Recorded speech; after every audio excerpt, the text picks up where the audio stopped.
Hello, I'm Katie and we are considering ethical investing. Darren, perhaps you could start by telling us what is ethical investing?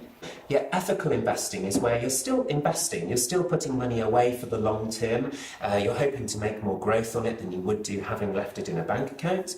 However, you're putting a mandate upon the money and you're saying to your investment advisor, look, I either want to avoid certain things or I want to include certain things. So when we speak to our clients, we either will be applying something called negative screening, which is where we're trying to avoid things like arms dealing, animal testing, tobacco, that sort of thing. Or they may be asking us to actually positively include things that will have a really good impact. So we're trying to include those within their portfolio. So how have ethical investments performed historically compared to mainstream investments? Yeah, that's a really, really good question, and it's one that we do get asked quite a lot. If I give you the numbers first, and then I'll sort of fill in the background behind it, if that's all right. Just as a sort of a purely anecdotal comparison, if you look at our mainstream Thomas & Thomas Level 2 portfolio over a period from, say, November 2013 to November 2016, obviously the past is no guide to the future, but just as an idea, it had a good run, growing at around 10% per year. If we then take the ethical Thomas & Thomas Level 2 portfolio over exactly the same time period, designed by exactly the same people, you'll see that that grew by around 8% per year. So there was a lag. The difference and the reason behind the difference is mainly down to diversification. The underlying fund managers just don't have the same width of choice to be able to invest in, so we have to narrow down the amount of investments within there to make sure that the screening has been applied. That can create slightly more volatility within the portfolio and it can drag on performance. Not every time, but it can do. But how can you be sure that ethical funds aren't investing into bad things? That's a very important point. I suppose the short answer to that is that we can't.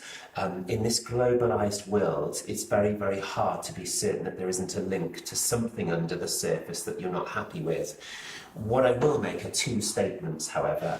First of all, the fund managers that we use are very diligent. They will stick to their mandate because their reputation depends upon it, and they will employ armies of researchers to filter through and make sure that they've tried to get rid of all the things that shouldn't be there and that they've included the things they should.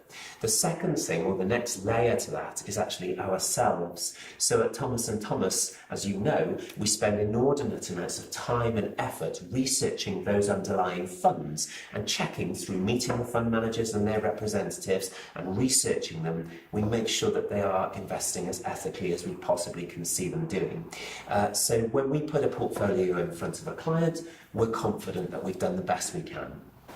Thanks, Darren. I suppose your clients can know that you're doing all you can to invest ethically. Hopefully, yes. So how do ethical investments support the society? Well, I suppose by not investing in bad things, that's usually a good start. But sometimes we like to hear about positive stories. So one might be a particular company called RELX. Now, this isn't a stock recommendation, but RELX will appear in some of our portfolios as one of the larger shareholdings. Now, if you look at this company, they're just an information and technology company. They're not particularly known as an ethical firm. But what they do that really makes us sit up and listen is that once a year, they put out a big competition where they encourage scientists to come forward and show off sustainable water ideas that they've come up with. So this year they put on a $50,000 prize, and I believe that the winners were a British firm who had managed to create an odourless, water-saving and energy-efficient toilet. This is a really exciting development because in poorer countries where there's poor sanitation, these toilets would be really, really useful, but they're also really good for the environment as well. So stories like that are really, really positive within our portfolios. And finally, what's Thomas & Thomas doing to support ethical investors? Well, as you know, for years we've developed ethical portfolios for well over a decade now for our clients where they've required it. More recently, we've launched our Thomas & Thomas Pro-Ethical proposition.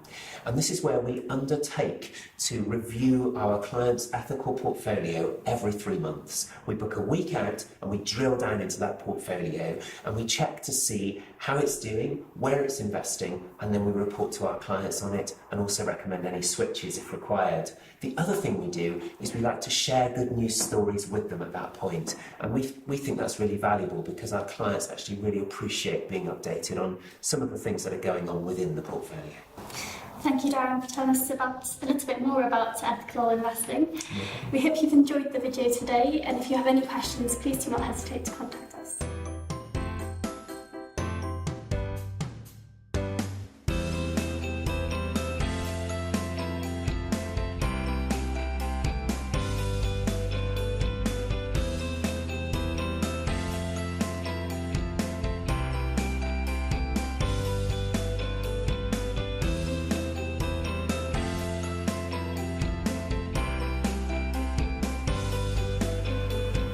Hello, I'm Katie, and welcome to our... Oh, sorry.